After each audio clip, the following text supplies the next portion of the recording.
Like பண்ணுங்க, share பண்ணுங்க, subscribe பண்ணுங்க. அப்பதான் நாங்கள் போட்ட எல்லா வீடியோவுமே உங்களுக்கு தொடர்ந்து வந்துகிட்டே இருக்கும். கணினி என்பது நாம் தரும் உள்ளீடுகளை பெற்று அதனை செயல்படுத்தி அதற்கேற்ற வெளியீடுகளை தரும் ஒரு மின்னணு சாதனம். இதனை சார்லஸ் பாபேஜ் கண்டுபிடித்தார். முதலில் கண்டுபிடிக்கப்பட்ட கணினி அளவில் மிக பெரியது. அதனை எளிதாக ஓரிடத்திலிருந்து மற்றொரு இடத்திற்கு கொண்டு செல்ல இயலாது.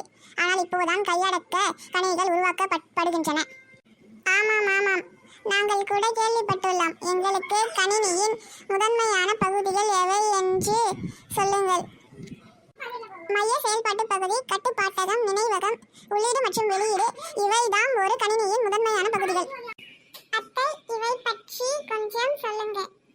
சொல்கிறேன். மைய செயல்பாட்டு பகுதி என்பது செய்நிரல் அடிப்படையில் கணித செயல்பாடுகளை அமைக்கும். கட்டுப்பாட்டகம் என்பது செய்திகளை திரளாக சேமித்து வைத்திருக்கும். செய்திகள் தகவல்களை நிலையாக சேமித்து வைக்கும் இடம்தான் நினைவகம். மைய செயலகம் ஒருங்கிணைந்த உள்ளீடு வெளியீடு கருவிகளை தன்னுள் பெற்றிருக்கும்.